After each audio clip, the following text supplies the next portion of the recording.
Guys, আমরা আজ 3 বন্ধু মিলে ঘাটে স্নান করতে যাই। ঘাটে যাওয়ার সময় আমার খুব খিদে পেয়েছিল, তার জন্য আমি 10 টাকার বাদাম কিনে নিই। ঘাটে বসে খাওয়া হবে। কালো ক্যারি কাগজের দোকানদার আমাকে বাদাম দিয়ে দিল। বাদাম কেনা হয়ে গেলে আমরা সাইকেল চালাতে চালাতে ঘাটের দিকে চলে যাই। আমার বন্ধু কালো হয়ে যাবে বলে মুখে গামছা দিয়েছে। আমি মুখে গামছা দিতাম, কারণ আমি ভিডিও করছি বলে মুখে গামছা দিলাম না। ঘাটে এসে দেখি আমার সাবস্ক্রাইবারদের সঙ্গে দেখা হয়ে গেল। এরা বলছে আমার ভিডিও দেখে। ভাইগুলা ক্যামেরার সামনে আসতে লজ্জা করছে। শেষ পর্যন্ত ঘাটে চলে আসলাম।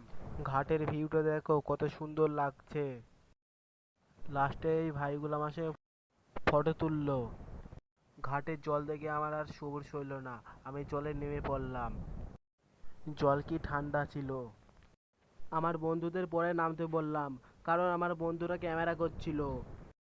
জলে একটু নেমে সাঁতার কেটে নিলাম। যেহেতু আমার সাঁতার কাটতে খুব ভালো লাগে, সাঁতার কাটা স্বাস্থ্যের পক্ষেও ভালো। শেষ পর্যন্ত তোমাদের নদীটা ঘুরে দেখাবো বলে আমি ফোনটা নিতে উপরে উঠলাম।